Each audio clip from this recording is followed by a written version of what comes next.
Morning, Safe Driver. Good morning, Fadi. Good morning, Dude. And Anthony Oros. Good morning to you. I'm trying to organize. Hang on, let me see how this works. That didn't. This is a brand new. It's very. There we go. Shaking everything when I adjust that. Trying to get the new camera mounts to sit right. Oh, now that thing's right in the middle of the. Yeah, it's terrible. That doesn't work. Hang on. That's a very tight spring. I gotta change that. Oh, and I got News Talk jumping in. And they got that Hello. multi-million-dollar marketing system kicked into action right away, and it took 2 weeks. 2 weeks for an amazing price. You don't have to understand the market. You just have to get Frank. That's what you need to do. Frank Leo and Associates at 416-917-5466, 416-917-LION, or go to getleo.com. You're hearing Jerry Agar on News Talk 1010, and we're going to be joining him live on the air. Okay, he should be off the air and out of your ears by now. This is Tony. How are you? Good. How you doing? Good. Just checking your sound. We're not feeding back to you in any way, shape, or form. No, we're good. Sounds good. Sounds good. All right. I'm going to mute myself here, and you can go on and do your thing until we're back in about 2.5 minutes. Sounds good. Looking forward to it. Thank you, sir. All right. So what you just heard was Control. That was News Talk 1010's Control Room, and we are getting ready to go live on the News Talk radio channel with Jerry Agar Show, the Jerry Agar Show. Oddly enough, it's hosted by a guy named Jerry Agar. I know it's shocking, isn't it? And I have my water. I was running around, and now I'm sitting down. So it was a little discombobulated, but we're good to go. If you want to call into the show, because you can do that, they have the technology. You can call in 416-872-1010 or text 71010 and be connected to Control, who then may very well connect you to Jerry and myself. We'll be on for an hour and a half, but only for a half an hour with them. So their callers, texters, and of course questions that you give us will be on the air for all to hear, and then it'll just go into our regular Q&A where it'll be private with whomever is in the room. Right now we've got 227 people watching on TikTok alone, not to mention the folks who are watching on other platforms like YouTube, Twitch, LinkedIn, Facebook, and Twitter. Twitter, of course, we cannot see your chat. We can't see your questions. But if you hop over to any one of the other ones, we will be able to see it. If you have a question and you want to put it in the Q&A, drop it into the that interaction box, that Q&A where you get to ask questions. We'll see it. We'll put it on screen. And Brian Costa has a question. Is it safe not to answer questions during a stop? There's some things you have to answer. Like, if we ask for, we make a demand for your license, ownership, and insurance. You got to do it. You have to comply with demands for breath samples and for tests. But we know where you're coming from, where you're going. That's conversation, and you don't have to answer it. But it doesn't change anything. I think it's safe to not respond. We got Emma who's in. We have a whole bunch. Someone wants to know who I'm attracted to. I'm attracted to my wife, but that's who I'm attracted to. I always get some interesting questions, and that is on par with the most interesting. Let's see here. We have folks coming in by Instagram Live. Use the Q&A there. But like I said, we are going to be going live in just a few moments. So stand by, and I'll have another sip of water, because water is good. Oh, that was squeaky. Coming up here. Right on.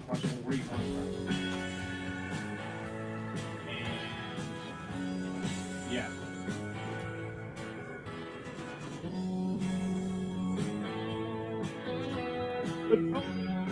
Jerry Agar continues on the iHeartRadio Talk Network. One of my favorite parts of the multi-week proceedings, because it's every second week or so, is when we get to hook up with Sean Shapiro, the TikTok traffic cop at Toronto Traffic Services. It's actually at Toronto Services on... I'm screwing this up, aren't I, Sean? You're so close. It's at Traffic Services, and that's our account on TikTok. It's our Twitter handle. It's you can get us there. You can even get us at linktree.com. No, it's link.tr. I can't even remember. It's Linktree Traffic Services. Now it's my turn to mess up. What a couple of professionals doing radio and TikTok show here. All right.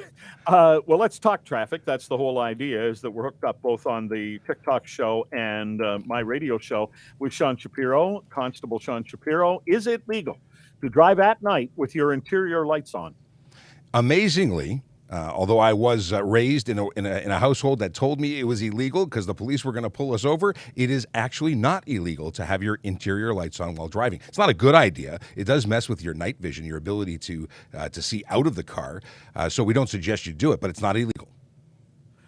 Do you think that your dad or your mom told you that because they just didn't want you to put the light on? I think that in some states, in some places, it may actually not be legal. And, we're so heavily influenced by American television and movies that it just became something we misunderstood. Just like driving with no shoes. People think that it's illegal to drive barefoot, and it's not. Again, not suggested, because when you hammer down on that brake pedal in an emergency, you might hurt your toes, but it's not illegal. See, I thought it was because, quite understandably, you could have a little pebble on a boot, and you embedded that that little pebble in the pedal, and then there you are in your barefoot, and you hit that pebble, and the natural inclination of your system is to pull back. Well, that's certainly one potential, but I don't think it was ever written into law anywhere quite that way. At the end of the day, a shoe is a good thing to have. Now, listen, large boots, winter boots, we don't suggest driving with bulky boots that may interfere with your ability to properly press on an individual pedal, because very often we see collisions where someone goes to press the brakes and they hit the gas at the same time. Sometimes it's pedal confusion, sometimes it's bulky winter clothing. So we actually suggest driving shoes is a good way to go. And many people do that when they don't want to wear high heels because it's hard to drive in those. I've never had that experience, but you're switching into sneakers to drive and then switching into the less comfortable, better looking shoes when you're not. All right. Sean Shapiro is with us on TikTok. It's at Traffic Services. If you want to call in, it's 416-872-1010. Toll free, 877-518-5151. You can text us at 71010. Here's Roy from Scarborough. What's your question, Roy? Oh, hi, Jerry and Sean. Yes. Those paid duty officers on construction sites, I was wondering, can they pull you over if they see you doing an illegal turn or something like that? Are they still on duty as a police officer? So we are police officers 24/7. We always have that capacity and responsibility, and we can, although we are, when working paid duties, we're actually paid and working directly for a customer, a construction site. We're responsible for their things first. But I have very often pulled people over for almost killing me at a construction site. So yeah, we can pull them over, but we can't then take over the duties of traffic enforcement in that area when we're actually supposed to be directing traffic for a construction site. So that's a balance. And it's also only, of course, if you can stop the driver, right? Because you're not in a vehicle. You're not going to do a foot chase with a car, correct? It is difficult to stop a fleeing vehicle on foot. But we do have this magical thing called a radio. Nothing is faster, and we do phone friends when we need help. The officer is going to phone a friend you'll grab the license plate number. So, absolutely. Yeah. And we can lay a charge later. Yeah, there's an additional problem then, isn't there, for what would it be called? Well, fail to stop for police, so many things. Flee from police. It depends on where they're going with it. But the truth is, if you're being stopped by a police officer, it is in your best interest to actually stop because you escalate something that could have been minor, could have been a, hey, what are you doing? And a quick correction verbally to something that could even lead to criminal charges. Well, Sean, that just leads very neatly into a question from Tom in Milton, who wrote in to ask, when a police officer is trying to pull me over, do I have to pull over immediately or pull over at the first safest spot? It is immediate. It is safely, but immediately. So it's not looking for parking. If you see lights and sirens, or you hear sirens to go with those lights, it's your obligation under the HTA to pull over to the nearest curb or edge of roadway. Now, when we pull you over, we're factoring in safety. So we have lights, we have a vehicle. We're going to put ourselves in a blocking position to keep you safe. And ideally, we'll look for a place to go that is safest. But you need to leave that part up to us. Here is Tina from Mississauga. Go ahead, Tina. Good morning. I've been driving for a long time professionally, and lately I've noticed a lot of drivers stopped at a red light in the left-hand turn lane, proceeding into the intersection to make a U-turn. I'm sorry, on a red light? On a red light, proceed into the intersection to make a U-turn.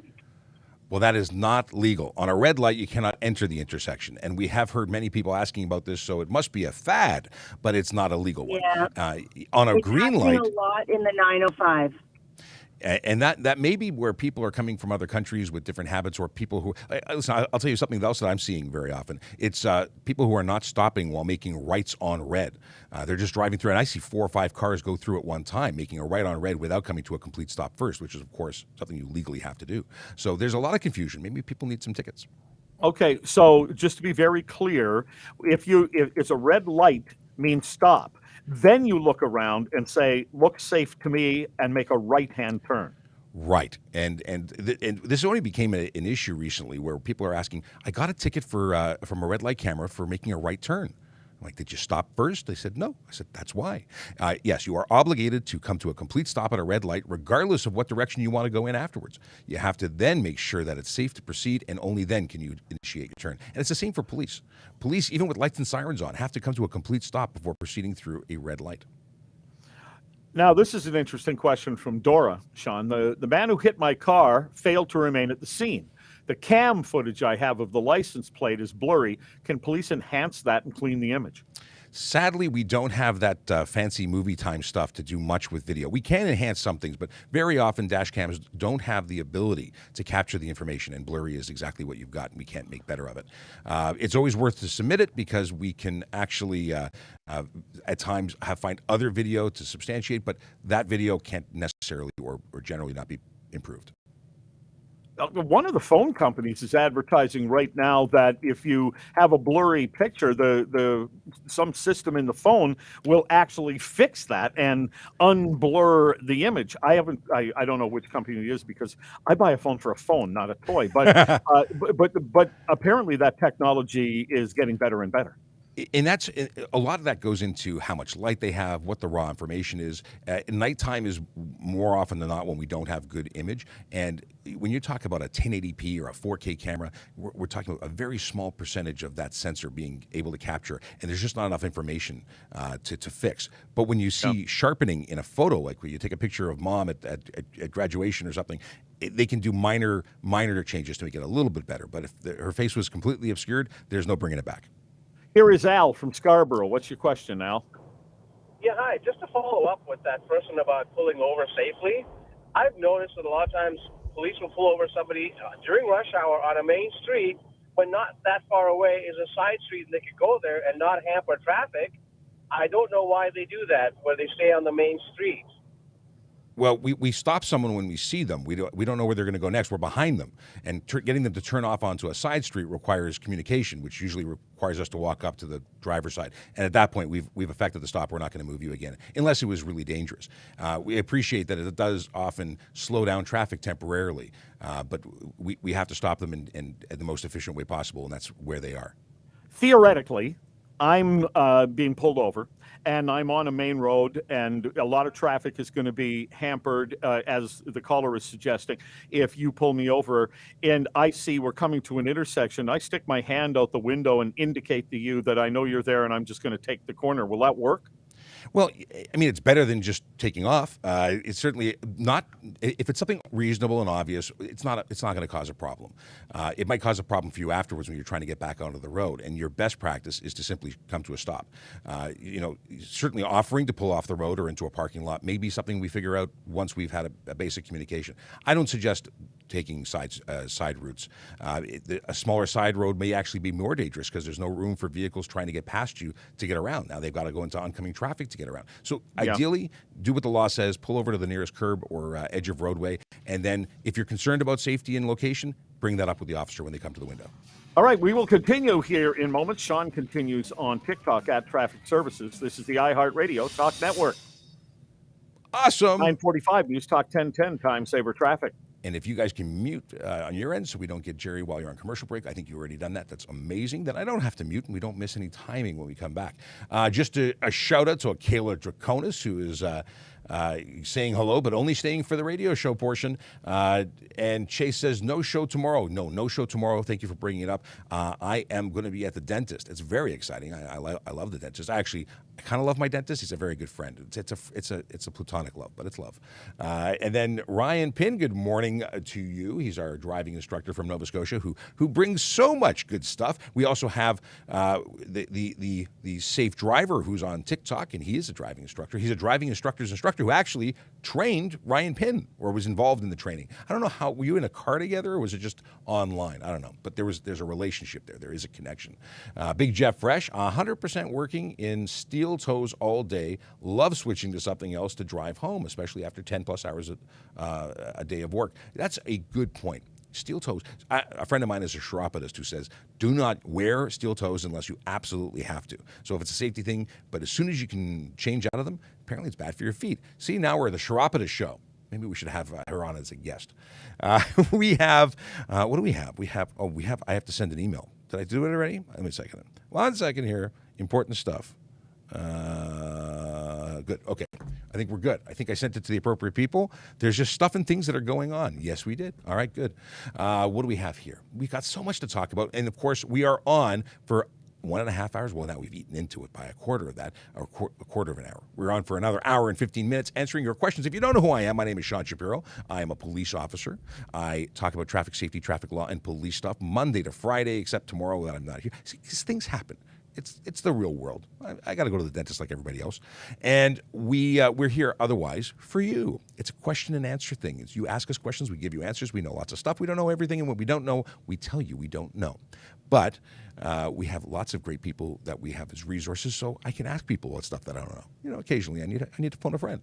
Now, how can you talk to us? Use the Q&A functionality on the platform you're on. If it's anything but Twitter, you can actually reach us. If you're on Twitter, I'm sorry to say you need to click and move over to another platform because Twitter is broken. It's been broken it's not an Elon Musk thing. I keep saying it.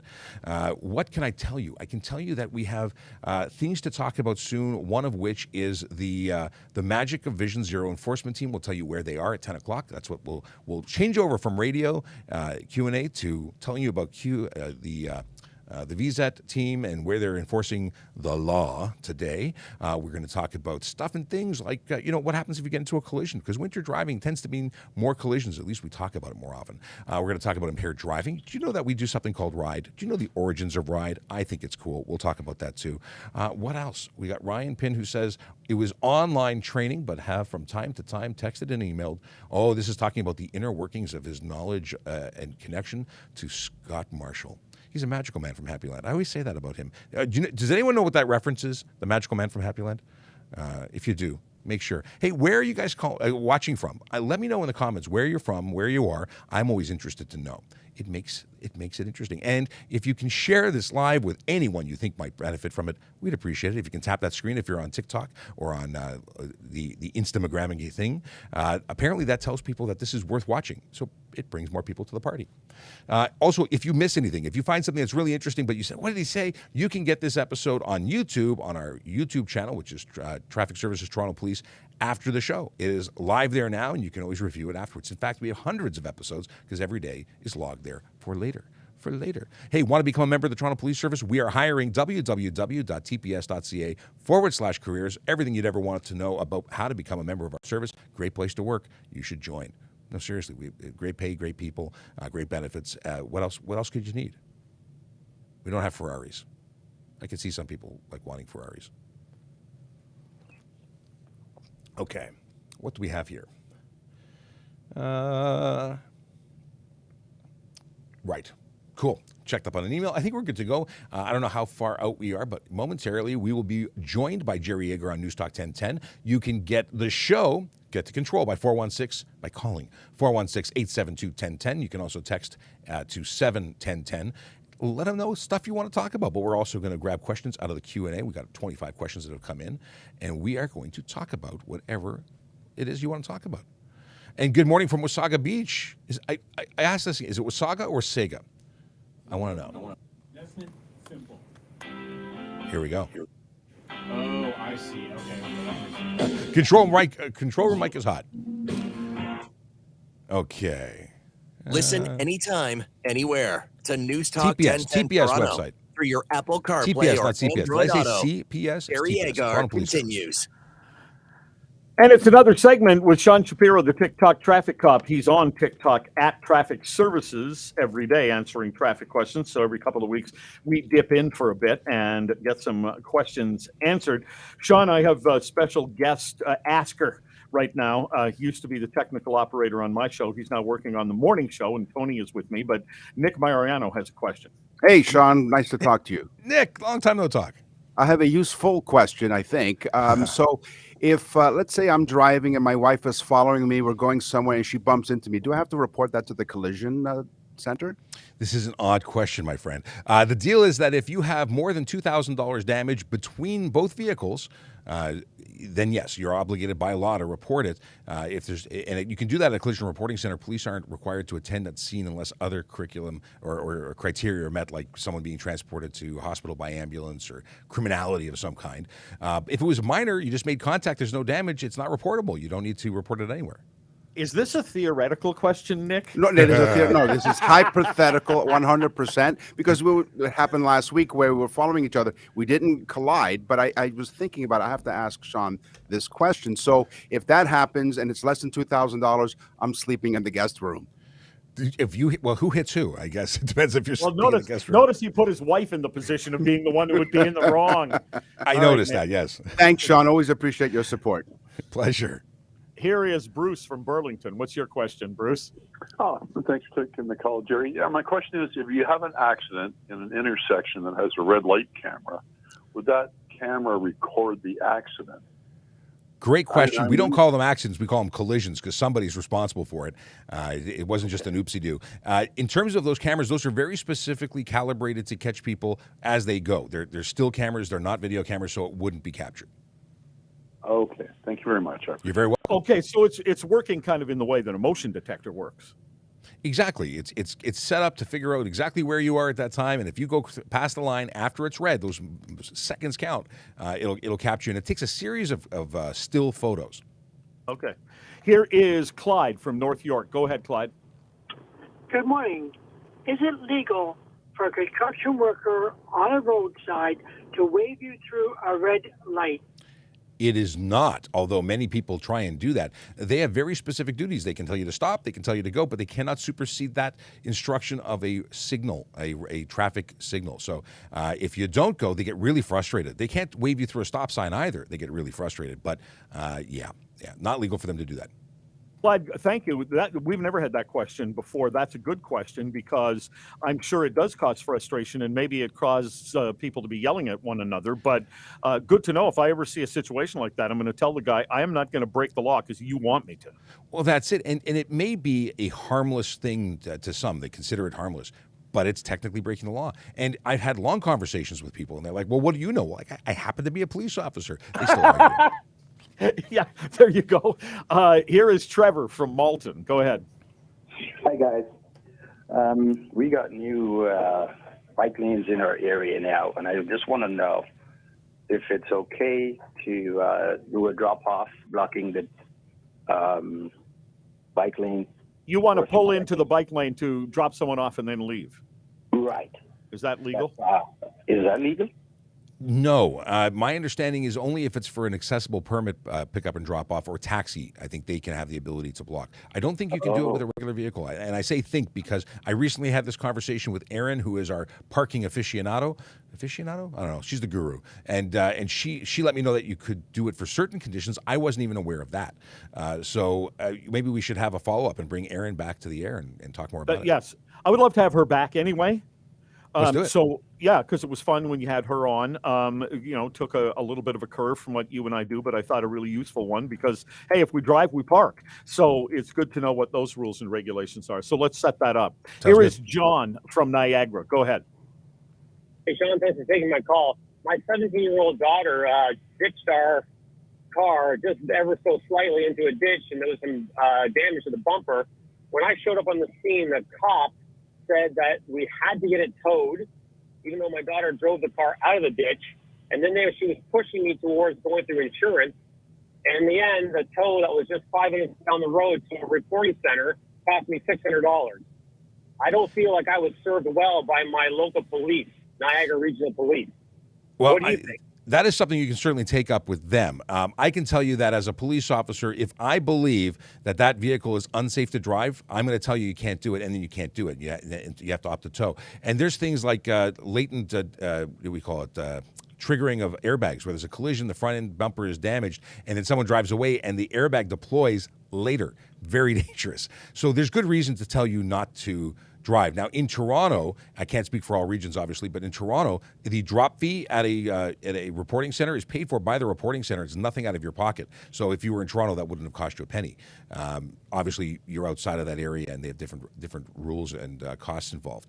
But it is a good thing. It's for your safety. That's why they're telling you to do it that way.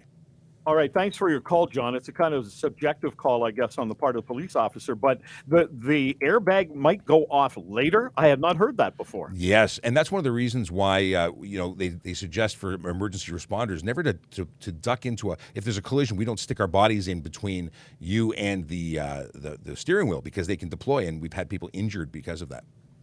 Here is Patricia from Etobicoke. Hi, good morning. I wondered if you're driving in a single lane and there's a bike lane on the curbside and an emergency vehicle is trying to get by, can you then pull into the bike lane to let the vehicle go by? Everything changes when it's emergency vehicles. You're required to pull over to the nearest edge of road or curb, and that would include the bike lane. And guess what? Cyclists need to pull over when an emergency vehicle is coming too. So that's when everyone's moving over. So absolutely, you'd be okay to do that. Thanks for that question, Patricia. Somebody asks, why are dark tinted windows rarely enforced? Well, we've got higher priorities, frankly. We look for the people who are speeding, aggressively driving, distracted driving, and impaired driving, because those are the ones that lead to serious injury and death more often. Now, we also enforce the tinted windows, but again, it's prioritizing our efforts and our time. If something is so dark that I can't see in, that's a problem, because it means you can't see it well either, and that's also a safety concern. So we do it. It's just not the highest on our priority list. Have you ever had a situation, Sean, where you think, I'm going to pull that guy over? I don't know if it's a guy or a girl because it's dark windows. I'm going to pull that person over. And then all of a sudden you see a car whiz by at double the speed limit and you go, oh my, and you're gone. The window person gets away with it. 100%. We're constantly evaluating what's going on. If I haven't stopped that person, even if I have stopped that person, if something that is so obviously more serious, then someone might get hey, lucky day, here's your stuff, I'm gone. It happens. It does happen. All right. So there's your question. Why are dark tinted windows rarely enforced? You're correct. That's not the number one thing, but they do get enforced from time to time. Absolutely. Good to talk to you. And as always, so you'll be carrying on TikTok? We're going right to 11 o'clock. Traffic Services. You can also watch us on YouTube, Twitch, Twitter, LinkedIn, Facebook, everywhere. Except here. Except there. Because we're done now. But it's always good to have you, Sean. Thanks very much. Talk to you again soon. Yeah, Sean Shapiro of Traffic Services. Now, that was, as always, a lot of fun. Now I can change my graphic because I had his face looking at me. It's like he's in the room with me. You'd only know that if it was YouTube. But now we're back to regular. It feels like I feel so lonely now. You know, Chris isn't in the studio. The sergeants aren't hanging out. It's just us. It's just you and me. Yeah. Jacob, Chase got the reference. So Magical Man from Happy Land is, in fact, The Simpsons. Chase is the knower of many things, and he knew that.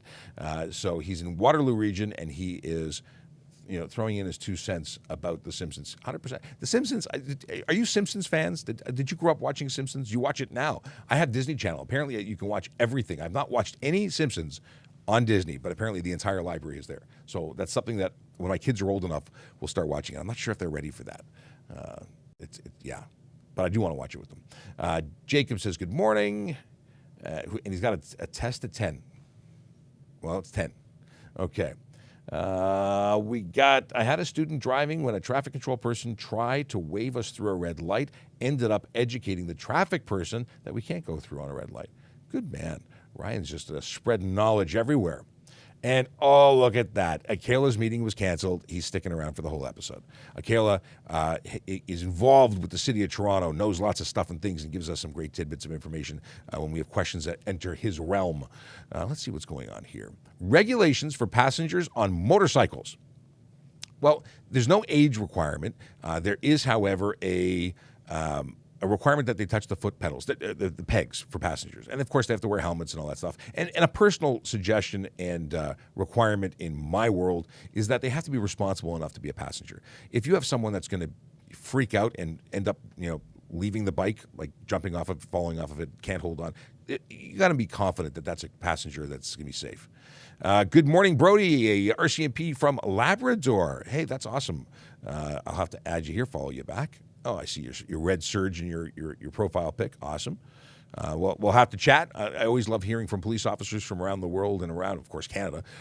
We had a friend from Washington State, from a small police service there. He came by to check out what we do here in studio. He's probably on an airplane right now flying home, but it was good to have him here. And we're always talking about other members of the of other police services, because we want more people, more police people, to be here doing what we do in their area, in their jurisdictions, because laws are different everywhere. I learned so much about Washington State. I don't think I've ever been to Washington State.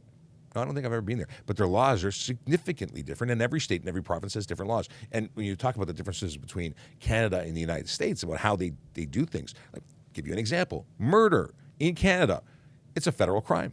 It is covered by the Criminal Code of Canada, which is the same anywhere in the country. But you know what? Murder is different state to state. It changes. So that's just wild. They handle and the sentences and so different and so cool. Learning about other people in other places is something I like. So there you go. What we got here. Can you take bike lane if car in front left turn? No. You cannot use the bike lane to pass vehicles. The bike lane is a protected lane. The whole purpose is so you don't go in it. So it's a great question, but it's not something you could get a ticket for entering that bike lane. Especially if there was a cyclist there, that'd be bad. The whole reason is to protect cyclists. I can't speak English today. Vulnerable road users. That's what it's about. Okay. Kayla's blushing. I like that. Scared to drive at night with ice. How to help? Good tires.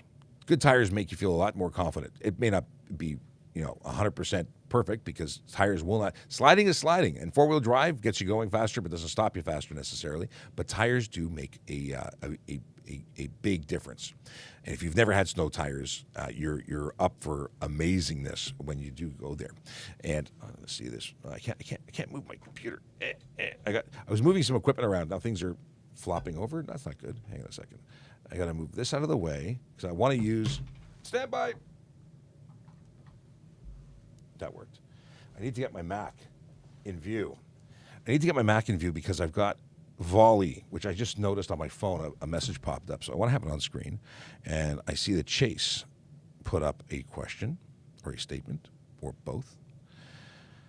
We'll come back to that. So one of it is confidence. Reducing your speed obviously is a thing. If it's so icy and it's so dangerous, don't go on the road. You don't have to get somewhere that bad. But fear is separate from actual concerns about ice. Ice is ice.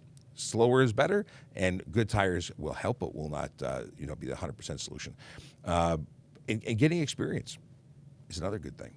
So, but beyond that, I don't know what else to suggest. Let's go to. Oh, Michael also got on Volley that it was Simpsons. Okay, let's see what we got here. Here's a voice message from Chase. Let me turn up my volume so y'all can hear. Does mandatory alcohol screening cover just breathalyzer tests, or can you be required to step out and do field sobriety tests or swabs at the roadside, or can they demand you to go to a station right then and there to get tested? Okay, so this is interesting. The concept of mandatory alcohol screening is dealing with a roadside screening device. This means that at that time, I can make a demand for you to provide a breath sample into our screening device in order to test right then and there. Now, could I make a demand for a what's it called, a mandatory sobriety? Field sobriety test. Words, I get them all in the right order. Everything has their own criteria, and I believe that the mandatory alcohol screening would cover that too. I got to double check on that, because in the context that I've always spoken about, mass is always about that device. In terms of blood samples, in terms of sending someone to a browser, those are different grounds. Those are different things. That's when we're talking about we're arresting you for impaired operation. That's because we've got the RPG, reasonable probable grounds, to arrest you. It's not the screening. Screening is a lower level. That's where you pass, you go. You don't pass, you stay. And it's a good question though. I like it. I like it a lot. Did I cover it? Swabs? Okay, swabs are for marijuana. Those could be, also made, but that's usually based on suspicion. It's not just mandatorily. We're checking everybody. That's going to be, I think, it's going to be more than just mandatory, I think. But now that I've said it, I got to do research and confirm. At very least, let's talk about mandatory alcohol screening. If you're pulled over in Canada, you could be provided a demand or read a demand to provide a breath sample into a proof screening device to find out if you have any alcohol in your blood. It doesn't matter if you smell like alcohol, admit to having alcohol. If you're on a stop, you can be, if you're driving a vehicle and you're stopped for a legal purpose, which, by the way, in Canada can be just to check to see if you have alcohol in your system, you have to provide it. If you don't, you're charged with a criminal offense for failure to provide sample. It's pretty wild. Now, in Washington State, they have different rules. Screening devices aren't mandatory, so they're optional. But they can arrest you and take you to a station, and that's different. So fascinating. What happens if you fail a sobriety test? Failing to provide a sobriety test is the same as if you failed it. So bad things happen. You get charged. You are obligated to. Do I have to pass a new speed? What is this? Do I have to pass a new speed sign to go that speed? Yes, when it says begins, that is where you're allowed to begin going the new speed. If you're approaching it, you accelerate, you could be charged. Now, I am not necessarily going to charge you if you're accelerating 5 feet before the sign, but that technically would be speeding because the speed has not changed yet. Can you get a seatbelt ticket in a parking lot? No, you cannot. That area of the Highway Traffic Act is not applicable on private property. It's a good idea to wear your seatbelt on private property or anytime you're in a motor vehicle, even if you're parked. And I mean that on a highway. But when I've conducted stops on the highway and I've gone back to my car, a very wise sergeant suggested, and I've always done it since, putting the seatbelt back on because very often vehicles on a highway get hit. Just saying. There are some exemptions to seatbelt use. We can talk about that later. Taz says, morning, Sean. We are entering into the holiday season, or in it for that matter. Maybe you can address some of the laws involving with impaired operation mass versus the previous suspicion. Yeah, we kind of were talking about that. Taz is, I'm guessing, an ossifer. Just saying. So it's a great topic. And here's the deal. And we just talked about it, but I'll talk about it again. If you go to a ride program, prior to 2018, we had to smell alcohol or you had to admit to consumption. And now we could simply make a plan that everybody we stop is going to be conducting a test. And that's been like that in Australia for years. Ride program, every single person who goes through it has to provide a breath sample to continue. It's a great way to go. It's a great way because we catch people who don't present the same what's it called, indicators. You have people who are professional alcoholics. They don't sound drunk, or they don't sound like that you would expect when they're over the limit. In fact, it's a great training video that I've watched many, many times over the years, and it has a man who comes in, and he's a fall-down drunk, and he blows just over the limit. And then we have someone who walks in, and you think that this person was straight as an arrow in terms of being sober, and they blow like 3 times the limit. Wild. Everyone reacts to alcohol differently. So you can be called upon to provide a buccal swab for marijuana use or THC content. So if you have, even if you're not impaired, you could be required to provide a sample to find out if you have anything. And if you're a learner's driver, 0 is what you're allowed to have for drugs or alcohol. So you could be finding yourself, even if not criminally responsible at that point, you could be suspended because you're in contravention of your license. What is this? Do I need to provide info at a road stop? What info? What kind of road stop? If you are stopped while driving a motor vehicle, you're obligated to provide your license, ownership, and insurance upon demand of a police officer, that sort of stuff. What other kind of information? If I ask you if you've been drinking and you say, I'm not answering that question, probably means you're drinking. But are you obligated to answer? No. But when we make a demand, you're obligated to comply with it. If we ask you to confirm questions like, where do you live? These are ways for us to confirm your identity. If we are suspicious that information is incorrect or we cannot confirm, you can be arrested and held until we can confirm your identity. And that could be by way of fingerprints or other means. So it doesn't make sense to not provide any information and be uncooperative because that just makes things take longer. Yeah. All right. What do we got? We got a couple things here. Steve wants to know, what's the regulation for crosswalks with the large white bars when making a left or right? Are you able to enter the crosswalk if pedestrian is not in front of you but is still in the crosswalk? Okay, lines on the road are irrelevant. If we're talking about a crosswalk that is in relation to a signalized intersection, then we're talking about you have to wait. You have to yield to the pedestrian who's legally and lawfully there. So if they are on your side of the road approaching you, or they've just passed you but they're still on your side of the road, wait. When they're across your half of the road, you can go. Now, if you're talking about a pedestrian crossover, they must be entirely off the road. Oh, wait, I forgot one point.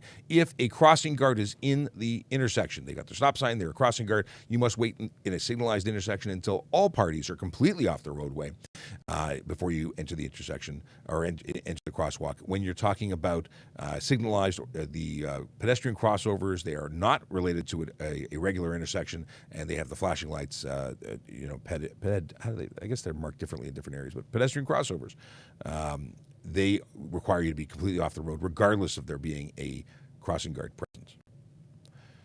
Plan for your ride to take longer because you need to reduce your speed. Are we talking about that? Maybe that was what you're talking about, ice. That's good advice for ice. Go slow. How can we call in to ask our question? Jenny, is it Jenny or Jean?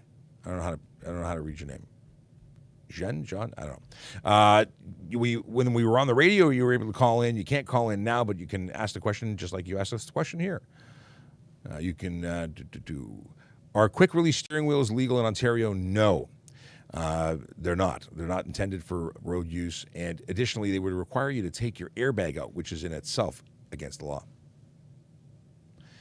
What do we have here? If you pull over and park safe, can you use your phone? Park safely and legally. So if you pull over to a place that you can get out and walk and leave your car behind and it wouldn't be towed because it's not a no stopping, isn't a no parking, then yes, you could pull over and park there because it's a legal parking spot. But pulling over to the side of the road in a no stopping zone, you can still be charged. You're still impeding traffic. You're still a problem. You can't be parked at a red light because you're not parked there. You're in a lane of traffic. There's a bunch of other things. Essentially, if you can park it and leave your car there, that's probably a good indication that you could use your phone. GPS on phone, on dash, at RPM's ticket. I don't know what you mean. I think I know what you mean, and I'm going to go based on what I think you might mean. GPS mode is an exemption to having a screen visible to driver.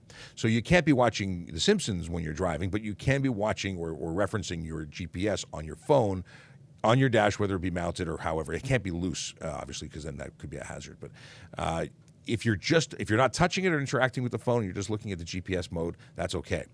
But you can't program it, you can't touch it, you can't interact with it. So when you're legally parked, set your destination, put it in its mount, and you're good to go. Is insurance based on the car or the driver? Both. Now, insurance is private in Ontario, so they determine risk and calculate your rates based on whatever they do to calculate their rates. But I can tell you that type of vehicles that are categorized as high risk, like sports cars, will increase your rates. Additionally, your age, your sex, everything as a driver, as well as your record, will increase your odds. And you say, well, one second, how can they do that based on sex or race or anything? They look at everything. And if they say that more young men, aged 18 and 19 in red cars on Tuesdays, cause more collisions or speed more, they go through the numbers, and the numbers are the numbers. That's just what it is. They don't care. They don't care about feelings. So yeah, they will categorize people down to where they live, what street you're on. People who live on this street have higher rates than the people who live on the street over. Why? Because there were more collisions there. Now, I am by no means a representative of any collision company, but I have a friend who's an actuary, and he once gave me a speech about how they calculated it, and I'm giving you the best rendition of what I understand it to be. If it's wrong or different, take it up with the insurance companies. Or specifically my friend. Yeah, Joey. Okay. Are winter tires not required in Ontario? You are correct. They are not required in Ontario. They are required in Quebec, but not here. And there's been a lot of discussion as to whether it's a good idea or a bad idea. I don't know why it's not required here. It's certainly something that I think is a good idea. I don't make the rules. I enforce rules that are there. I do not make rules. Here's a good question after I have my sip of water, because I need water.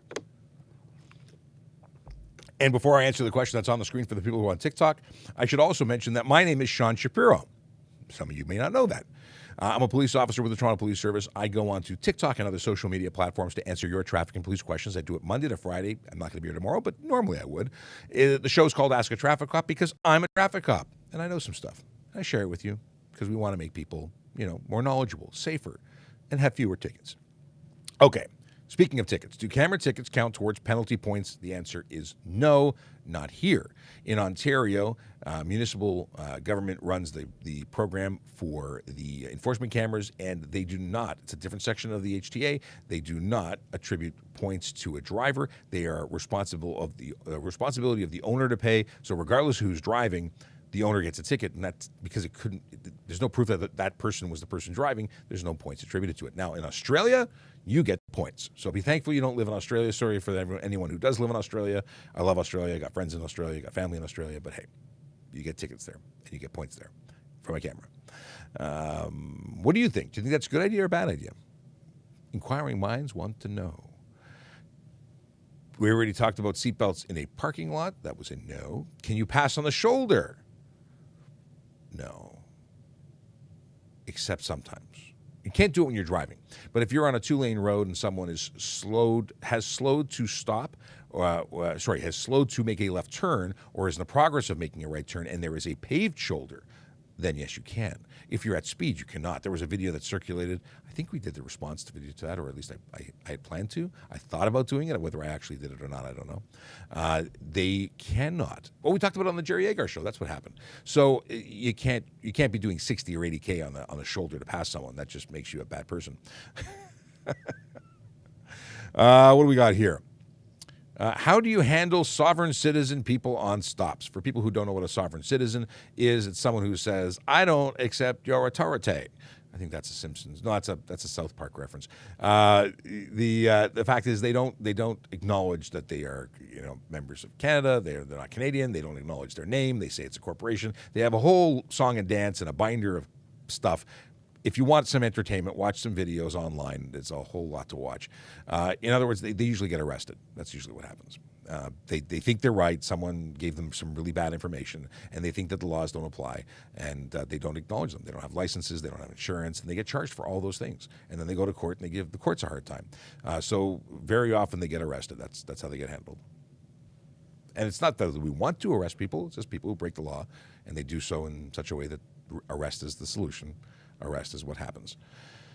How does following the flow work? 100 kilometers an hour is the speed, but everyone's doing 120. Well, everyone who's doing 120 is breaking the law, making our roads unsafe, and you should not be doing 120. No one should.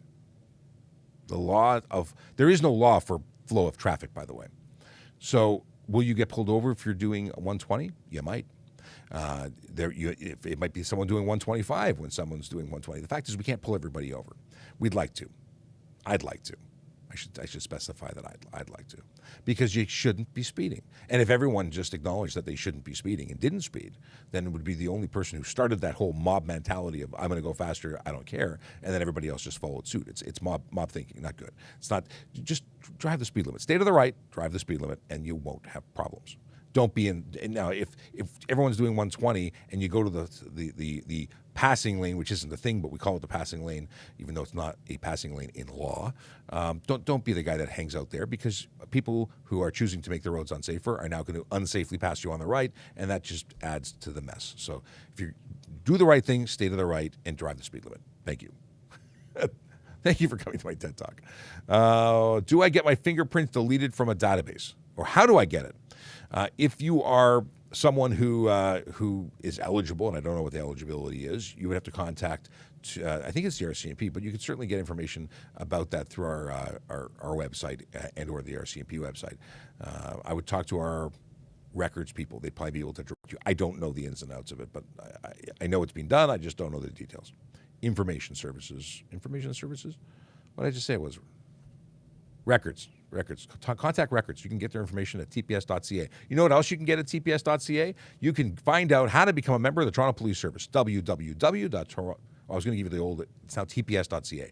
tps.ca/careers. It used to be www.torontopolice.on.ca/careers. And now it's all TPS. And then somebody said, why did you say CPS? Because TPS and CPS sound similar. I don't even know what I said. Okay. Yes, we are hiring. If you want to be a member of the most magical place on earth, then you should definitely look into applying. We are hiring all sorts of positions, including that of police officer. I think we have parking officer, court officer, or not. Now it's special constable. We have a lot of different positions that there are openings. We need good people. Good people should apply. Okay.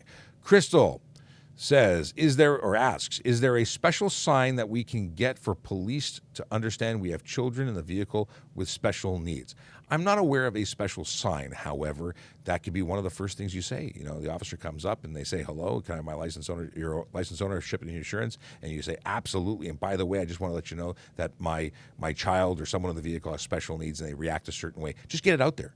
Just get it out there, because when we know these things, we can modify the way we interact. And hopefully you have someone who is paying attention, because we do our best. But very often, you have to understand, when we pull over a vehicle, when we stop someone, there's more than just, I want to write you a ticket. There's, yes, what you did, but now we're evaluating everything that's going on, the lights, the traffic around us, the safety for everyone in that stop. What are you doing inside the car? Why is that? We're constantly managing a lot of information, but getting it out there right away, really good way to do.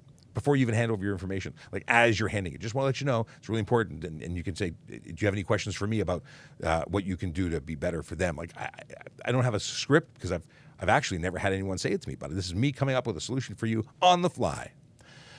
What do we have here? Thoughts on self-defense laws in Canada. Well, do you know what they are?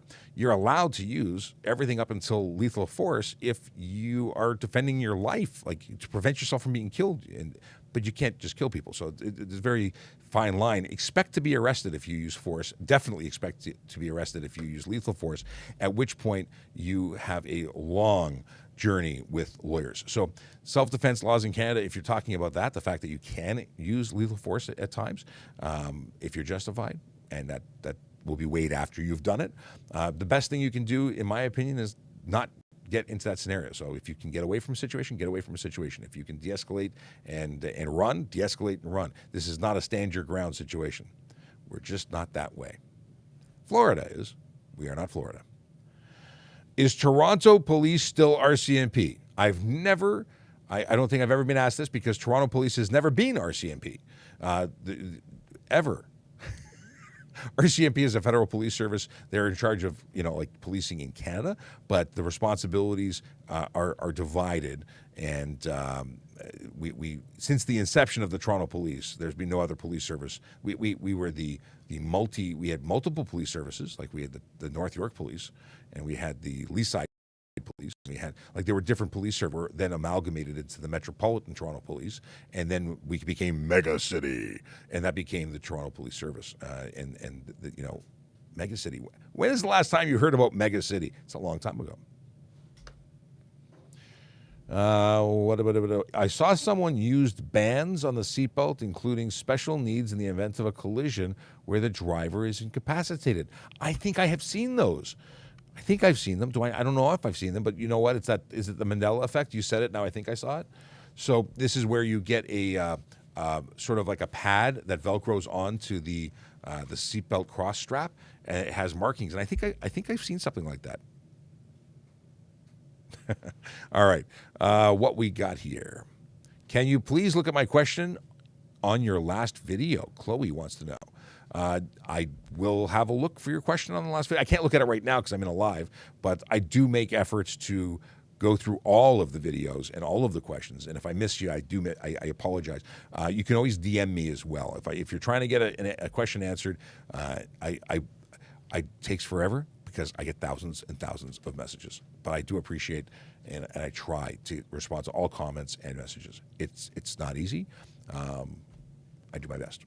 So if you don't get an answer, it's not me ignoring you. I missed it, and feel free to ask the same thing, again.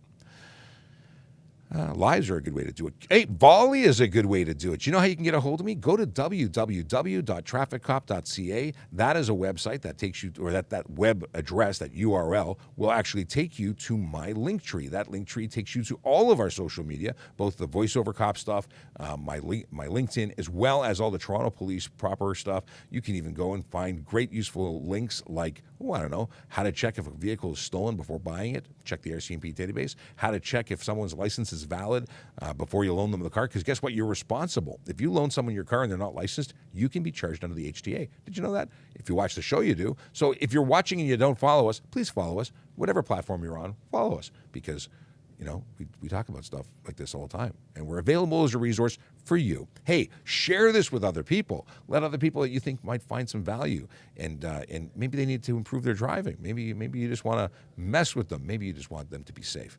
Whatever the case is, share this with everyone that you think might benefit from content that we share. We do it all the time. It's what we do. We're the Toronto Police Service Traffic Safety Programs Unit, which handles media relations, social media, and traffic safety education. All right. That was a big rabbit hole. Okay. Do I need insurance if the car is already insured? The car in Ontario is what gets insured. You may be named on a policy as a regular driver, but it's the vehicle that is insured. So if you live with the vehicle owner, you don't need if you don't live with the vehicle owner, you're borrowing a friend's car one time, never going to happen again. You don't need to be insured. Insurance companies, however, want you to be listed as an occasional driver if you live with the owner. So if you're borrowing mom and dad's car, you live with them, they may say that, no, you must be listed. And if you aren't listed, they may choose to deny your claim. Someone says, have you ever caught someone with a white plate on?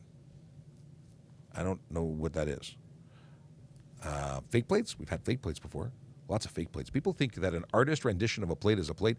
I got news for you. It's not. What charge for having studs south of Parry Sound? What's the charge? It's a charge. I don't know what the charge is because I've never laid it. I don't think I've ever come across a vehicle with studs on a road here. Let's have a look. Let's have a look because tires, we can... Oh, I got a notification of an email. Okay. Improper tire damage to highway could be a thing. Improperly installed tires, no. Looking. I don't see it offhand just by searching tire. Maybe I search stud because that could... Drive with studded tire. Look at that. On a personal vehicle, it's going to be $110. On a commercial vehicle, it's $240. And what is the description? Follow the link to the official website to retrieve all elements of this offense and exemptions. So basically, if you are from Parry Sound and you are visiting Southern Ontario, it's actually not against the law to visit and drive through. You have a period of time that you can actually be here. So if you are someone who is a lawful resident of the area where you're permitted, you can actually enter Southern Ontario. And that's probably why they have so many exemptions listed that they say, go to the original website. Don't look here. That's funny. Thank you for asking that question. I don't think we've ever had that question. Are laser radars illegal in Ontario? Do you mean laser speed measurement warning devices, like something that would notify you if you are... Which microphone are you using? That one's not plugged in. It's got no wire. This one. Yeah, use the one with the wire. Oh, I'll turn it down until...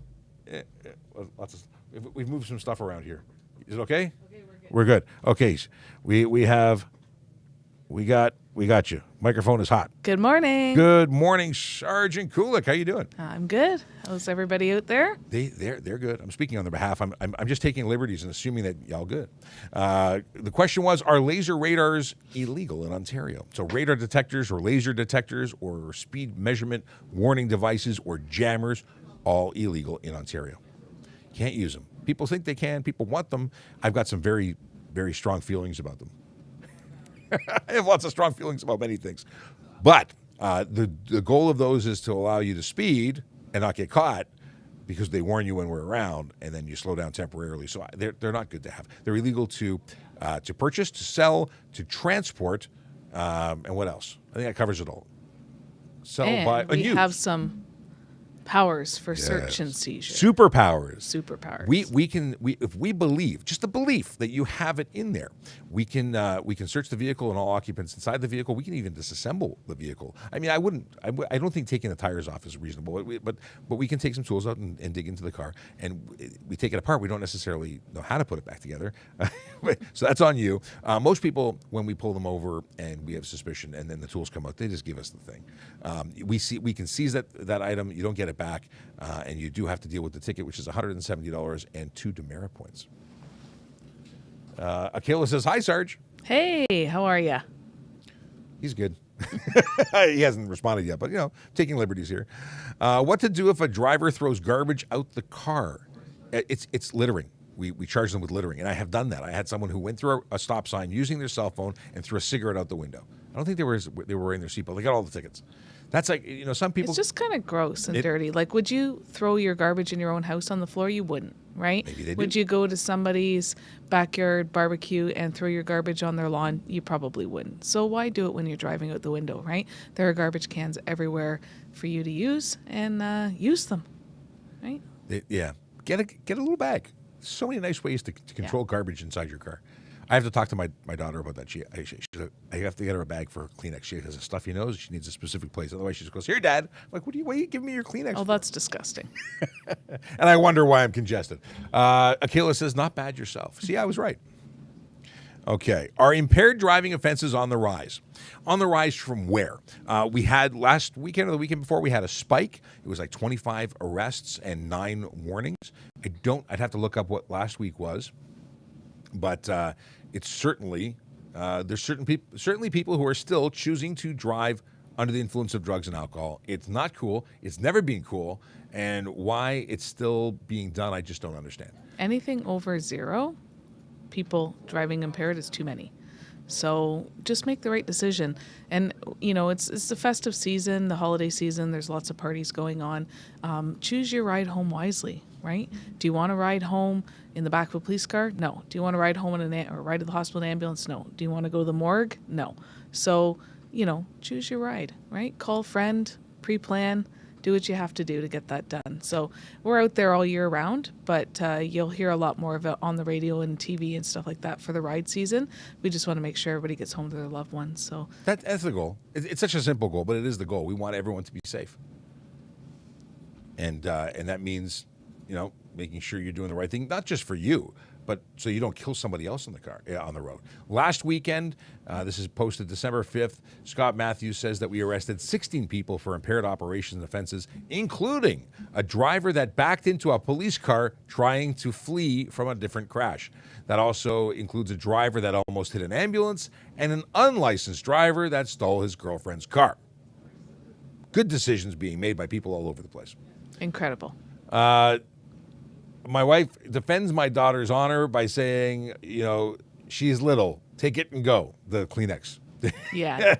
No. Let's keep Toronto clean. Don't litter. That's a message from my wife, the Leo wife.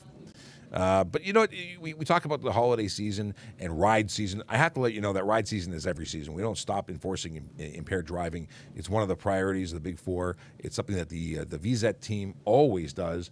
And we just happen to have a lot of attention because we know it's festive season. More people socializing, more opportunities where people are offering alcohol on a regular basis. So, yeah, we talk about it more, but we're always looking for it. And we always say the same thing. Don't drive under the influence of drugs or alcohol. It's just the best way to go. And we have a city that has so much infrastructure and the best transit system. Like, there's no reason. There's no reason to do it. Speaking of Vision Zero enforcement team, I neglected to mention half an hour ago where the Vision Zero team is. They are today in 32 Division and 41 Division. It is the 7th, is it not? It is.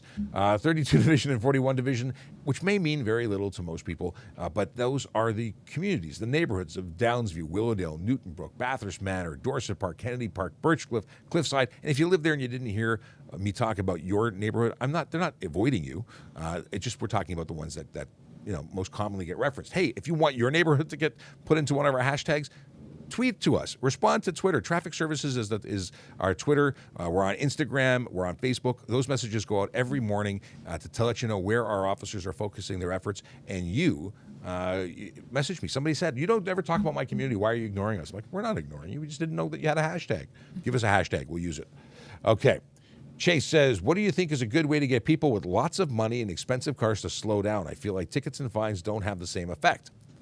Many people believe that. And some countries, we heard about is it Norway, that says, I'm thinking about cruise lines. I got cruise lines in my head. They do fines, I believe, based on your income. So someone got a 20 over ticket, it cost him $200,000 because he was the CEO of a major company and his speeding ticket meant something to him. Do you know which country, Sergeant Campbell just walked in, do you know which country does tickets based on income? He just heard the answer. Find them out? No, I don't know. If you want to jump on a mic, this mic, I unplugged it to change something. That's the wire. It's got to go into that third microphone. And Yes. Headphones. I got to untangle, but the third microphone's there. Well, if you plug it in, we'll get you on there. Sergeant Campbell is going to join us.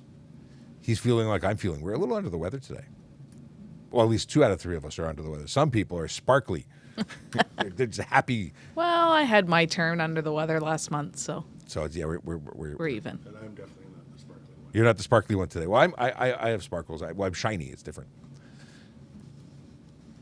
Are we all plugged in? I think we're here. We got you. All We got right. you. Hello, everybody. Hello. It is a European country that I don't know which one it is. I think it's Norway for some reason, but I could be making it up. Maybe it's some other way. And I believe it is a fantastic way to slow people down. You know what? We have fines over here. Some of them are very little and means nothing to people. Well, yeah, and we actually have the lowest fines in the country. We need to raise everything. And not everybody wants to hear that, but I think that is the way to go. I think it's the way to go. We need to dissuade people from doing bad things. And bad things include driving properly. It's not just about crime. Okay, question from Ryan Pin sent a voice message. Oh. When the temperature drops below 7 degrees, we should be switching to our winter tires. Also, every ride should include clearing your vehicle completely of snow, and make sure that you allow enough time for you to reduce your speed, because driving in the winter is going to take a little bit longer. Stay safe. Oh, I thought there was going to be more. There was that pregnant pause. Oh, wait, what's he going to say next? You know what, Ryan? I totally agree with you. Yeah. Everything you said. 100%. The tires aren't enforceable because they're not required, but they're a really good idea. And if you have the means to do it, do it. Many people say, well, they're expensive. Well, you know what happens? If you buy snow tires, your all seasons last twice as long because you're only using them half a year. So I've had snow tires and the same snow tires for quite some time. I use them appropriately. Now, that being said, Sean, tires do deteriorate over time. 100%. If everybody knows, there is a date code that's on the side of your tire. It's usually the week it was manufactured and then the year. And it's in the little box right beside the DOT part of your tire. Have a look at that.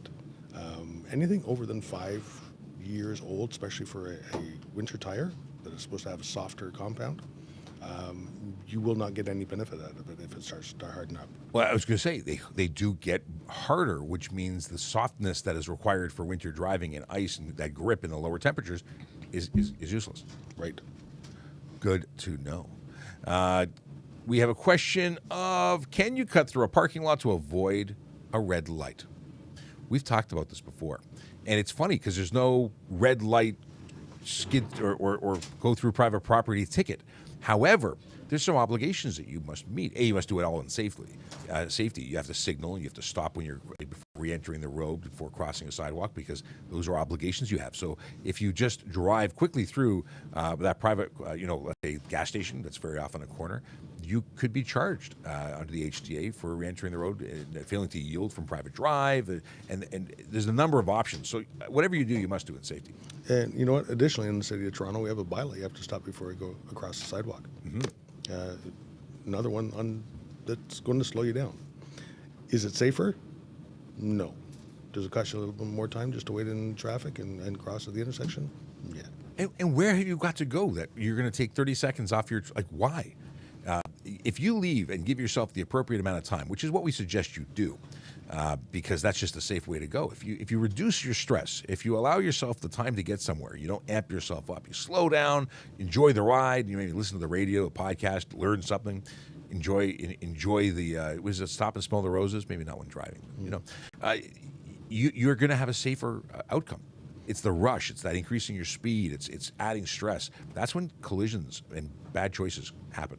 And how many times do you take a shortcut because you're stuck in traffic or whatever, and then you end up being at the next red light or the one after that, or a slowdown on the highway, and you see all the same cars that you saw if you'd have just stayed where you were, right? It's actually hilarious. I had a guy passed me unsafely, weaving through traffic. He wove through traffic, and then at the next lights, he was right in front of me, like didn't get anything. Maybe he felt like an IndyCar racer for a second, but that thrill was not worth the risk that he put everyone in. Yeah. Why not catch impaired drivers at bars? There are so many. Like, well, they have to be like at their car, either identifiably impaired approaching their car with the intent to get in it. At least that used to be the deal. If you're stumbling down and you're walking towards a car, you could preemptively arrest them. And certainly with the intent to drive is obviously they're driving. Driving is obviously with the intent to drive. But there's many bars. There's fewer roads. They all cycle into one place. And we couldn't put a police officer at every bar and stop everybody. Although it would be very effective. Yeah, absolutely. You know what, though? People should know better, especially if you're out of the bar. Plan ahead. Don't drive your car there. And there also is a responsibility, too, on the bar for over-service. Yes. Right? They have an obligation to ensure that they don't keep serving somebody who's obviously impaired. So. Yeah, but to reach 0.50 or 05 is where you get your driver's license suspended for a period of time, and 0.08 when you get your driver's license and charged. Criminally, it doesn't take very much to get there. No. It really doesn't. So over-service is part and partial, but it's a small factor. Yeah. And very small part of the people but drink. just be smart, right? There's that, but some people drink and haven't even metabolized the alcohol yet, and they're still on the rise. You know, they fail at the side of the road. They fail worse when they get to the station because they're on the way up. So it's really something that people don't factor. It's how long it takes for you to. It's in your belly, but it's not actually in your bloodstream yet. The best thing is just don't do it, because people say, well, one drink an hour or whatever, I'm safe. You're not necessarily safe, and there are people with less alcohol than you think that are still impaired, even though they're not even over the legal limit, because they just don't react well to alcohol. Gatorade wants to know, how do I apply to be an officer? Well, and they have a follow-up question of, can I apply when I'm 18? Excuse me. Oh, we're all coughing my together. goodness. We're in sync. We're in sync. We're not a boy band, though. No. Okay.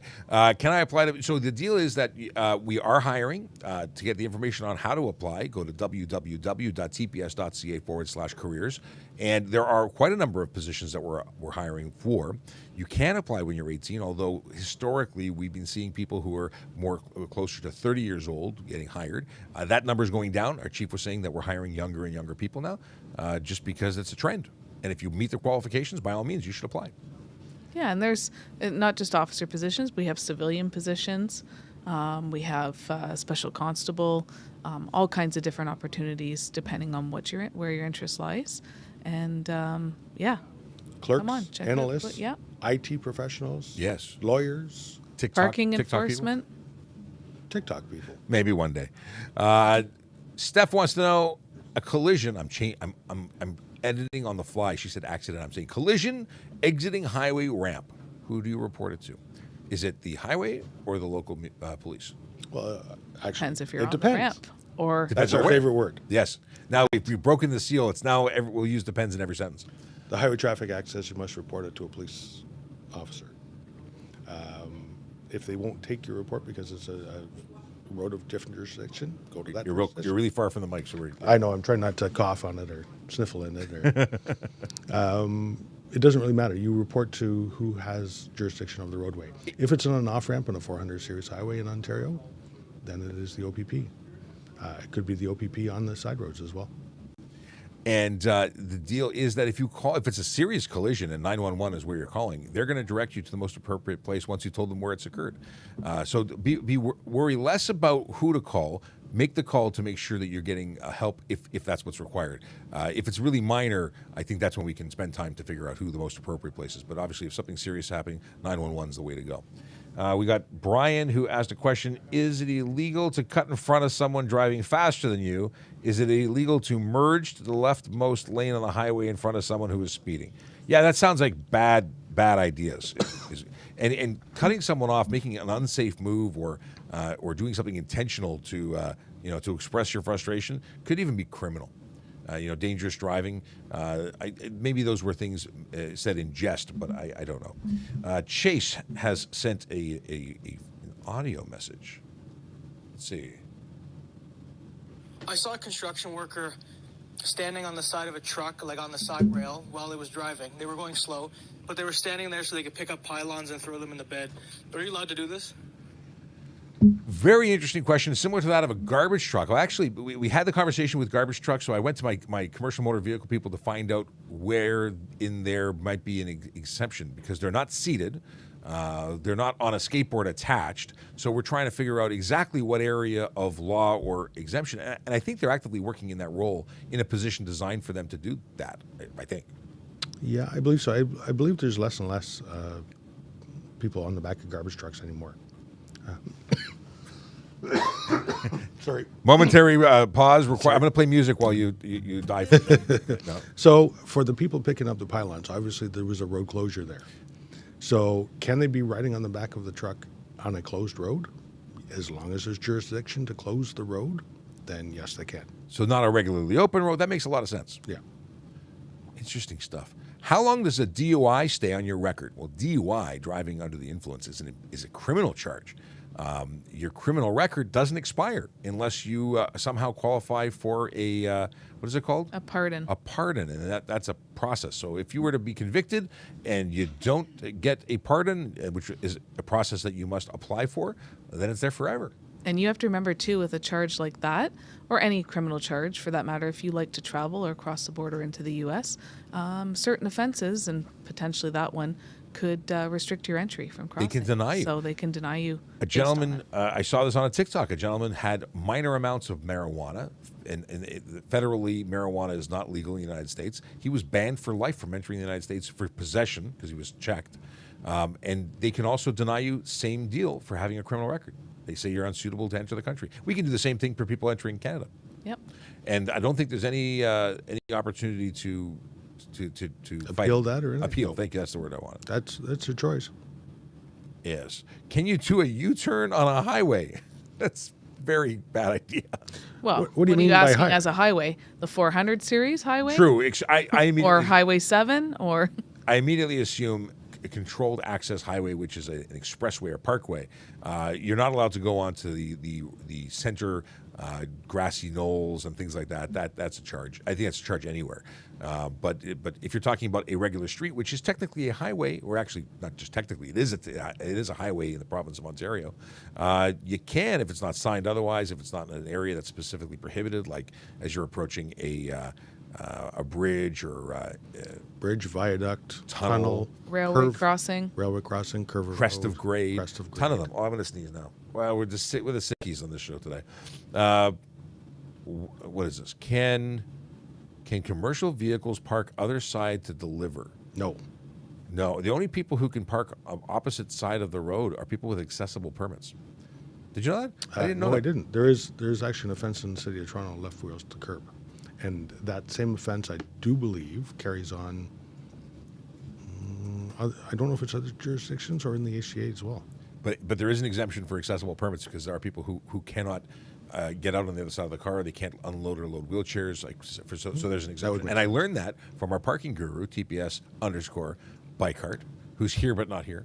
I saw her. She walked by. That makes sense, though. Oh, she's there. She is there. You're hiding behind the sergeant's head. Yeah. Is that correct? Are we? Did I share that information correctly and accurately? Well, thank you very much. The question was, could you park a commercial vehicle left wheels to curb for deliveries? And then the follow-up discussion became accessible permits are the only exemption that because you commercial vehicles, no accessible permits. We're on the money. Yes. Okay, check marks all around. You don't even need me. No, but we referenced you, and then again, I couldn't see someone pass. And for all your parking questions, yes, follow Aaron Urquhart. Absolutely, TPS_Bikehart, as well as parking TPS. It blows me away. I don't understand why it's parking TPS instead of TPS parking. I always get it wrong and have to correct myself. Who made up that name? Not me. Not you. Okay. Does OPP trump local PD on scene? No. It depends. It depends. Well, that's the second use of the word. You know what? We are all police officers in the province of Ontario, everywhere. We all get paid to protect a certain area or to work in a certain area. That's our job to do it there. But it does not stop me as a Toronto police officer going somewhere in the province of Ontario and being a police officer and arresting somebody. Right. We don't have fights over If someone wants to do the work, we usually let them. Absolutely. Yes. We have more fights trying to give it away because we have 15 calls in pending than. That's funny. Okay, let's see what this is. It is more that it's even with internally. Is it traffic? Is it the division? Yeah. Can we eat while driving? Yes, as long as it doesn't negatively impact your ability to safely operate your motor vehicle. Yes, but it's different. Chicken wings is probably not. If you can do it with one hand. So then you can't touch anything with your fingers. You can't, it's not a good idea. And I am a fan of chicken wings. I've never tried to eat them while driving. Yeah, no, not a good idea. And it's messy. I'd have to have a spare shirt. It's not just don't go there. I'm hungry now. Yeah, I'm always hungry. How long does a seatbelt ticket last on your record? Well, there's two parts to that. A conviction for a seatbelt will also include points. Demerit points last for 2 years from the date of the offense, and the points stay on your record for 3 years from the date of conviction. I'm going to sneeze. I'm going to sneeze. Look at the light. Look at the light. Yeah, what's the story about that? Makes you sneeze or doesn't? Yeah, if you look at the sun when you're just about to sneeze, it'll make it happen right away. No kidding. Yeah. You might be Russian because that's I hear that's a Russian thing. Oh. or maybe you're not Russian and you're taking your time. Which makes me Good want to read. That's like a bad dad joke. Good job. Wow. Let me open up the deck here. I have a deck of dad jokes.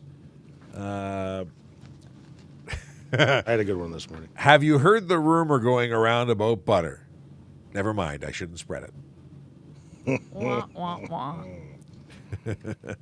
All right, we'll come back. When you get yours, we'll go there. I'm sorry to sniffle. This is. Luckily, we've got 9 minutes left, and my sniffles will have to hold until then. Do my best. We talked about the seatbelts. That was asked twice, 3 times. Let's delete that one. Well, if someone is serious, does your what? Luca, if something is serious, does your police department? I don't know what you mean. I'm not sure what you mean. I want to know what you mean, but I don't know. Okay. You got mail. I got mail. We talked to Alexandra. Is it Alexandra? Who asked? Yeah, Alexandra wanted to know about the eating. We covered that. Who do you support now that Canada isn't in the World Cup? Why are the hockey finals done? Go away. Come on. I'm How do you anti. call yourself Canadian? I'm anti-sports. I don't follow sports, so I have no idea. I knew that they were out. I heard it on the radio. It was forced upon me. I'm very excited about the Morocco win yesterday. I always think it's so nice to see an underdog sort of pull up, no matter what sport it is. It's kind of like holding out faith for our Leafs, right? Like we keep, they're the underdog. We want them to win, even if you don't like them. But yeah, that was quite the upset yesterday. Morocco beating Spain in the penalty shootouts. So for me, I'd like to see them go through if they can. England, I guess, would be my next choice. Maybe France after that. I don't know. I didn't know any of those people played soccer. There's been some great games that have been going on for those that have been watching it. It's pretty exciting. Even if you don't like soccer, it's exciting. So. Someone says, how does it feel to be a member of a legal gang? I think they're alleging that the police are a gang. I don't know. Well, I don't know. We are a group. We are I don't know. Are we a gang? I don't know. I'd go that far, but we're a team. Listen. And we work together to achieve a common goal. It's a better word. Gang has negative connotations. Maybe they meant Yeah. team, and they just they didn't want to. It was easier to type gang. Christopher says no fajitas while driving. Yeah, that would be bad. Or tacos. Tacos, fajita, anything with sauce and drippy is really a bad idea. Robert wants to know if we can have a selfie together. If you make it to a location where I am at, when I am at there, in public doing the public thing, selfies are a thing. I do selfies. Sarge, can we get on camera? Tracy wants to know which one. There's 2 sergeants here, but they're very comfortably sitting in chairs. Now we are trying to work out a on-camera opportunity with multiple cameras for YouTube. That's coming, but I did jump in yesterday. I was on camera. Yeah, you stood behind. That's true. There wasn't room for me yesterday. We need wider angle lenses, is what you're saying. John, did you know a couple of days ago we were actually chasing after somebody and they got away. Oh yeah. Yes. I'm waiting. This it was I don't know what she was wanted for. She was a petite sidekick, and she was running away. So in the end, she was a small medium at large. I was waiting. Yeah, I know. And I know. there's Sergeant Campbell's. That, can you even call that a dad joke or just a cheesy joke? I laughed. It's good. I'll give you that. What? Have any of you in that room ever pranked another police officer a good prank? Yes, but none we can talk about. There are rules here. I'm sorry. These are things that can never be shared until we retire. You know what? We're all people here. We all have fun. We have a job to do. We have to be professional at doing it. But we can have fun while we're doing it as well. Absolutely. I think it's safe to say that since I'm no longer a court officer, I can share the bunny suit. No, the bunny suit. There was once there was a rookie, possibly once upon a time, who was told that they had to wear a bunny suit going into court. This is the all white outfit for contaminants and things like that. They were told that there was something in the courtroom that was dangerous, so they made them get into the bunny suit, and they went up to court, and everyone looked at them like they were crazy. That might have happened before. Maybe. Allegedly. It's alleged.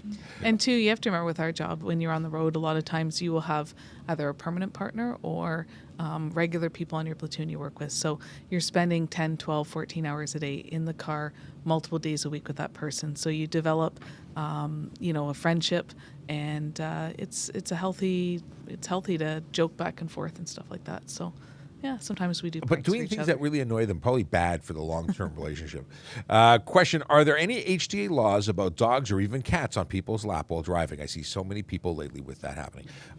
Yes, careless driving would be a good one. Driving while crowded would be a good one. You're not allowed to do that. You got to be focused on driving, and having an animal in your lap is not a way to do that. It's not safe.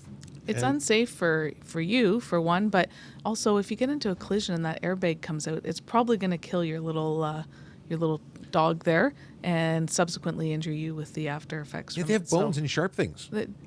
Cuddle your dog at home, right? Yes. But if you need to bring your dog in the car, put it in the back seat. Tethered or crated in the back seat, safest place for them. I know they may not be happy, but it's called training. We get our kids comfortable with the back seat. We can get our dogs or cats. Your kids don't sit on your lap either. We love them. Right. Some of them. I love mine. If I throw a smoke out the window, is that littering? Yes, it is. You cannot dispose of anything out the window. And lit cigarettes are another situation. So both Sean and I are motorcycle riders. Can you imagine what it feels like to have first of all, a piece of garbage coming out of the window and hitting you? But let's light that piece of garbage on fire and throw it out your window so that it comes back at the motorcycle. Yeah, I can tell you, it's not fun. No, it is one thing that you will always get a ticket from me, and you will always walk back. I'll shut the road down. You can pick up your garbage.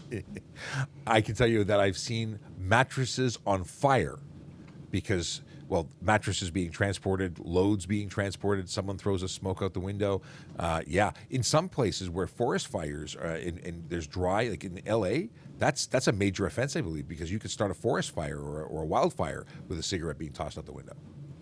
Very dry conditions. Yeah, there's all sorts of rules about it there. So just don't litter and don't throw smokes out the window. Ashtrays were designed for the people. 3 people in Ontario still smoke apparently. 3 people? I don't know. You can't buy a car with an ashtray anymore. They don't come with ashtrays. It's wild. You know what? Ex-smoker, I'm the worst too. I hate smokers. As an ex-smoker, I can concur. When will we get a TPS podcast? Guess what, Douglas Allen? There is one.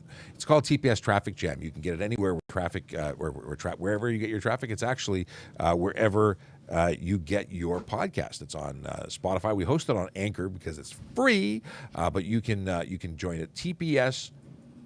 What did I say? Traffic Jam. Traffic Jam. TPS Traffic Jam. Check it out. We've got 15 episodes. So basically, those are episodes, those podcasts with guests.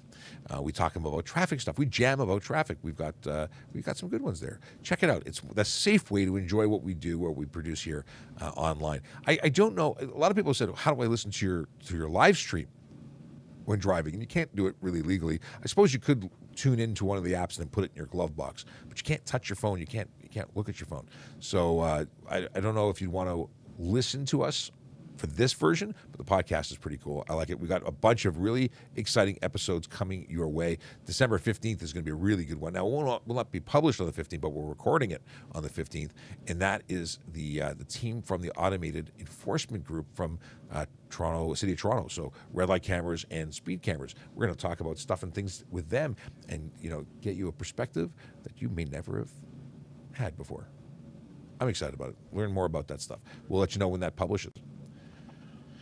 It's 11 o'clock, which means we got to wrap it up. But I want to see if there's anything that's just amazing. Someone wants to know if I've ever been on a date with Drake. No. Wow. I don't know.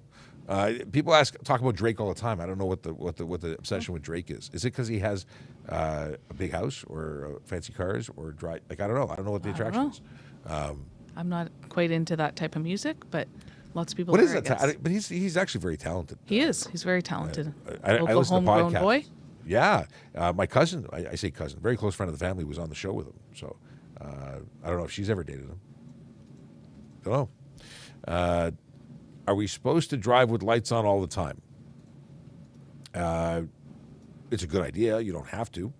And I think all vehicles that are manufactured now for Canada have daytime running lights. Daytime running lights, yes, but full headlight systems. I have a big problem, big pet peeve. We're going to do a pet peeve show, and I've got a co-host for Pet Peeve Show. We're going to bring in Brian Max, who's a race car driver and radio host, and we're going to talk about pet peeves because between us we have a lot of them. And the people who drive with their daytime running lights only at night, I call them ghost cars. Right. No taillights unless they're applying the brakes, and there's probably 10 to 15 of those on the road every morning on my drive to work alone. So, yeah, I don't have a problem if someone turns them on all the time because it's better than having them turned off all the time. Yeah. Big pet peeve. All right. Looking. Douglas Allen says, that's great. I'll be tuning in. Yes, another follower to the podcast. Share it with your friends. That's awesome. I guess I should put a post up on social media saying, hey, by the way, we have a thing. I do announce each individual podcast episode, but I rarely remind people that, hey, so I need to do that more. Thank you. Thank you for bringing that to my attention so I can bring it to your attention. I'm going to jump out here and say goodbye to everybody. Goodbye. Thanks for Thanks for tuning dropping in, all of our people. And we'll see you next time. And let me ask, this is going to be the last question just because I think it's a great question. Why is it hard for people not to park on a bike lane? Because people don't pay attention and people are selfish.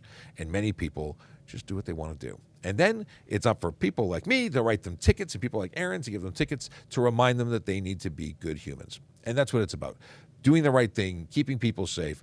This is a shared space. It's a community space. Now, it's not shared with cars when we talk about the bike lanes, but it is the roads in general. We got to keep people safe. We want people to go home, not just on the holidays, but every day to their families, to the people that care about them, to the people that they care about. We need to be doing the right thing all the time. That includes not driving with drugs or alcohol in their system, not driving over the speed limit, being cautious. It's a good thing.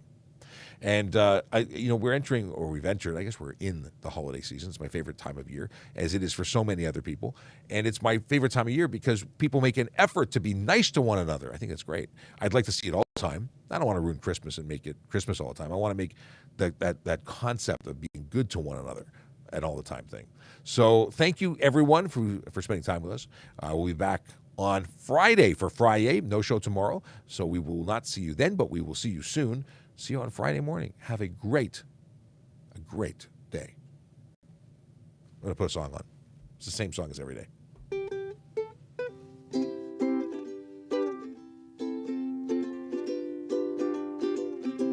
It's don't have a good day, have a great day. Yellow light, red light, green light, go.